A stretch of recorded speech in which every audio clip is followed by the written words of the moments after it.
Baik, kita lanjutkan. Saya share screen terlebih dahulu. Hari ini kita bahas tentang critical appraisal. Ada yang sudah tahu tentang critical appraisal itu apa? Apakah sudah muncul screen saya? Sudah, Bu. Oke, terima kasih. Apakah ada yang bisa memaparkan apa itu critical appraisal? Dan bisa menyampaikan pendapatnya, apa itu critical appraisal? Silakan. Apa itu critical appraisal?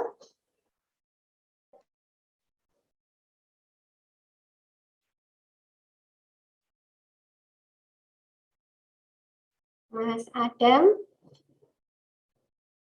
sudah pernah tahu critical appraisal, Mas Adam?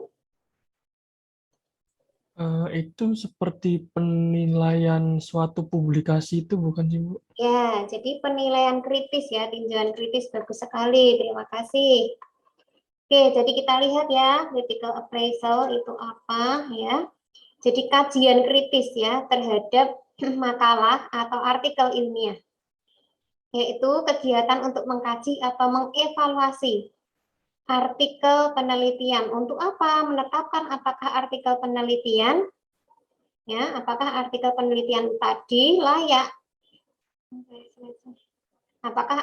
penelitian tadi layak untuk dijadikan sebagai landasan atau layak dirujuk ya sebagai landasan dalam pengambilan keputusan klinis atau tidak ya. Dalam hal ini banyak diperlukan oleh sejawat kita profesional dokter. Nah, farmasis bagaimana? Farmasis salah satu perannya juga adalah berperan sebagai seorang farmasis klinis. Nah, seorang farmasis klinis ini juga ada yang berperan sebagai seorang yang memberikan rekomendasi pada terapi klinis ya pada dokter yang dalam hal ini membantu untuk lebih mengoptimalkan terapi ya sehingga seorang farmasis juga butuh keterampilan untuk melakukan critical appraisal.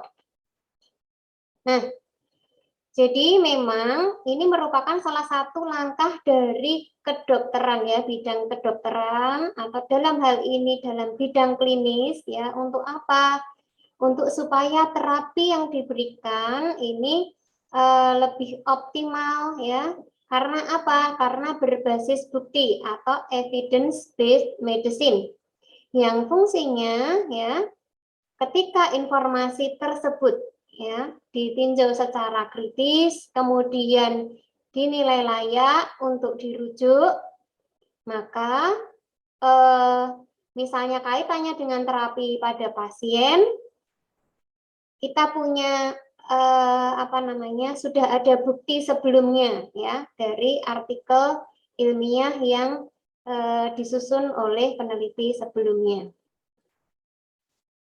Nah, evidence based medicine ya ini diawali dengan apa saja? Yang pertama ada clinical problem atau problem klinik ya. Kalau di praktek farmasi klinik diawali dengan adanya clinical problem atau problem klinik. Kalau kaitannya dengan penelitian ya diawali dengan adanya rumusan masalah atau pertanyaan penelitian. Ya, kemarin kan ada problem klinik ya yang kita rumuskan dalam suatu pertanyaan klinis ya. Kemarin sudah kita lakukan ya merumuskan pertanyaan klinis. Anda sudah diberikan contohnya bagaimana merumuskan pertanyaan klinis. Kemudian Anda praktek ya menyusun PICO ya. Sebentar saya admit dulu. Ya, oke. Kemudian kita sudah melakukan langkah yang berikutnya. Kemarin sudah Anda lakukan ya, Anda praktek searching artikel. Ya, kemudian setelah searching artikel, Anda memperoleh artikel, kita lakukan critical appraisal atau tinjauan kritis. Nah, setelah itu kita sudah mendapatkan hasil dari critical appraisal tadi, kita menerapkan hasil untuk membantu memberikan solusi atau mengatasi permasalahan ya. Jadi to solve patient problem, untuk memberikan solusi ya atau mengatasi permasalahan dari problem klinis pasien ya, ketika itu pertanyaannya dari sejawat dokter gitu ya. Kemudian dilakukan yang selanjutnya adalah evaluasi. Nah, ini adalah kegiatan EBM atau kegiatan evidence based medicine. Nah, kemarin Anda sudah sampai tahap searching articles ya, tadi sudah saya lihat dari tugas yang sudah dikumpulkan ya. Nanti yang belum mengumpulkan silahkan dikumpulkan ya. Saya mengamati ada 7 yang belum mengumpulkan, segera silahkan dikumpulkan gitu ya. Kemudian Anda nanti adalah praktek untuk melakukan critical appraisal. Nah, setelah melakukan critical appraisal, kita mendapatkan hasil, ya. Nah, hasil tersebut, kalau yang membutuhkan informasi adalah sejawat dokter, kita konfirmasikan pada sejawat dokter, apakah ini bisa diterapkan, ya, untuk pasien, ya. Kemudian, kalau yang membutuhkan informasi kemarin adalah pasien, ya, atau pengunjung apotek, ya. Kita sampaikan informasi yang kita terima pada pasien. Kemudian langkah selanjutnya adalah melakukan evaluasi.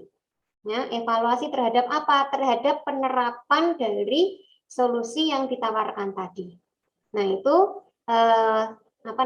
tahapan ya, tahapan lengkap dari evidence based medicine. Nah, lanjutkan.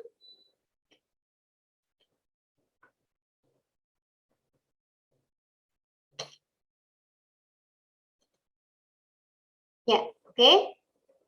Sebelum kita melakukan critical appraisal, kita ingat kembali ya kekuatan bukti ilmiah dari evidence based medicine.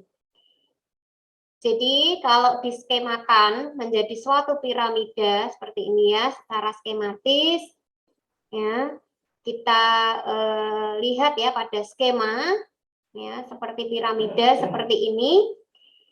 Puncak dari piramida ini adalah yang punya kekuatan bukti tertinggi, ya. Jadi jenis penelitian atau jenis artikel dengan kekuatan bukti tertinggi untuk EBM ini ada di puncak. Nah, kita lihat yang paling puncak adalah systematic reviews and meta-analysis, ya. Nah, systematic review itu ada 2.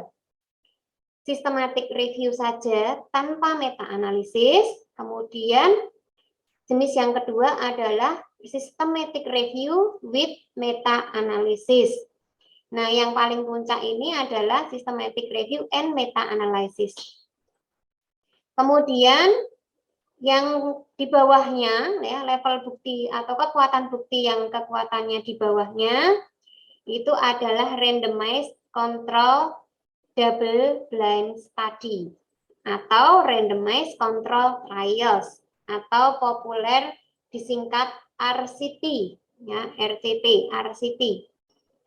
Kemudian yang di bawahnya lagi adalah cohort study atau studi cohort. Kemudian yang berikutnya adalah case control studies. Kemudian di bawahnya lagi adalah case series. Kemudian di bawahnya lagi adalah case reports. Kemudian di bawahnya adalah ideas, editorial, opinions ya. Ideas, editorial maupun opinions ini yang dipublikasikan oleh ahli ya, oleh seorang ahli. Kemudian idea atau editorial atau opinionsnya itu dipublikasikan. Kemudian yang berikutnya adalah animal research. Animal research maksudnya adalah artikel yang penelitiannya itu menggunakan hewan uji. Kemudian yang paling rendah untuk kekuatan buktinya adalah penelitian in vitro atau studi in vitro. Jadi artikel ilmiah yang dibuat berdasarkan penelitian in vitro. Gitu ya, ini level kekuatan buktinya ya, piramida level kekuatan bukti. Nah, apa yang harus dievaluasi pada saat critical appraisal atau dalam critical appraisal apa saja yang perlu dievaluasi? Yang pertama, apakah studi valid? Ya, kita mau mengevaluasi apakah studi tersebut valid. Yang kedua, apakah studi tersebut penting? Dan yang ketiga, apakah hasil studi tadi dapat diterapkan untuk mengatasi problem pasien yang akan diatasi berdasarkan clinical problems yang tadi pertama muncul ya. Tadi kan tahapannya ada clinical problem ya, awalnya ada clinical problem. Kemudian masuk ke tahap selanjutnya, searching article, kemudian critical appraisal. Nah, pada saat melakukan critical appraisal, misalnya studinya valid ya, misalnya, kemudian studinya penting, misalnya. Pertanyaan berikutnya yang perlu kita evaluasi juga apakah studi tersebut dapat diterapkan untuk mengatasi permasalahan dari pasien yang ditangani atau mengatasi problem klinis yang ditanyakan. Ya, seperti itu tahapan evaluasinya pada critical appraisal. Nah, kita lanjutkan. Oke. Nah, sekarang saya akan menunjukkan salah satu tools ya. Dalam critical appraisal ada banyak tools ya, ada banyak tools yang digunakan atau instrumen yang digunakan. Nah, nanti akan saya contohkan. Saya stop share terlebih dahulu. Saya akan lanjutkan. Masuk ke websitenya ya. Sebentar. Anda boleh langsung praktek juga ya.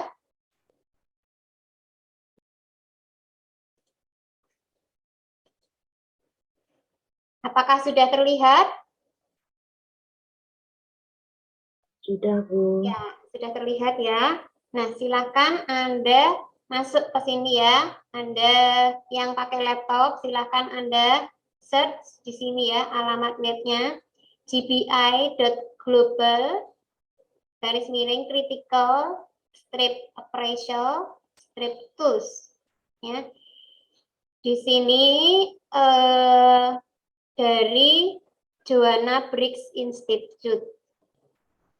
Nah, terlihat ya, dia menyediakan tools atau instrumen untuk melakukan critical appraisal.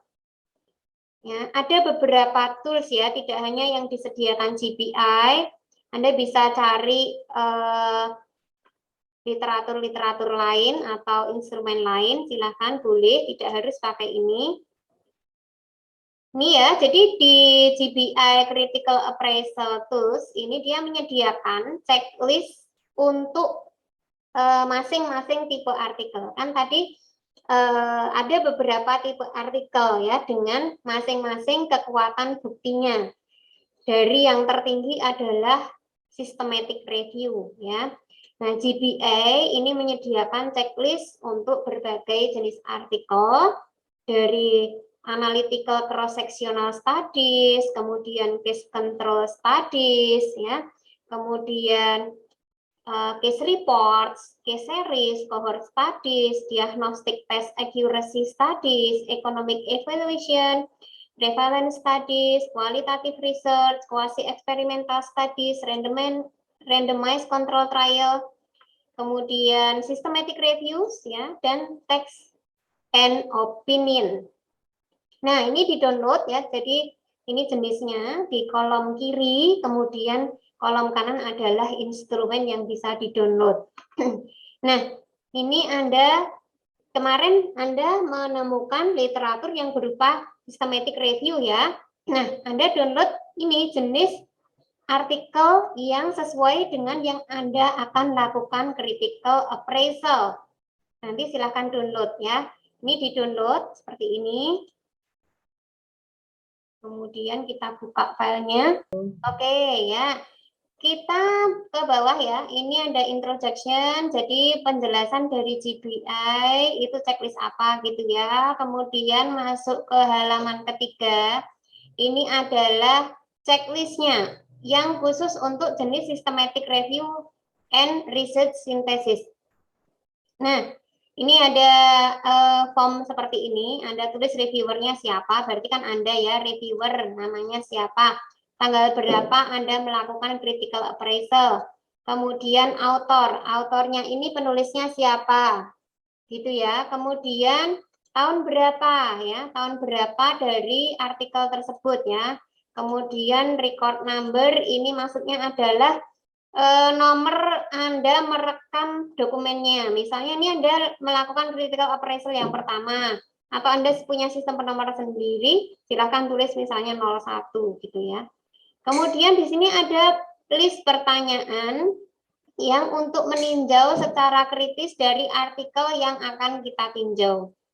Yang pertama, is the review question clearly and explicitly stated ya. Jadi apakah apakah pertanyaannya itu pertanyaan review ya. Pertanyaan review itu pertanyaan di artikel systematic review-nya itu apakah dirumuskan secara jelas ya, apakah dirumuskan secara jelas dan secara eksplisit itu dinyatakan. Kemudian Anda centang yes atau no atau unclear. Unclear itu tidak jelas ya, tidak jelas. Kemudian not applicable itu tidak dapat diterapkan ya. Jadi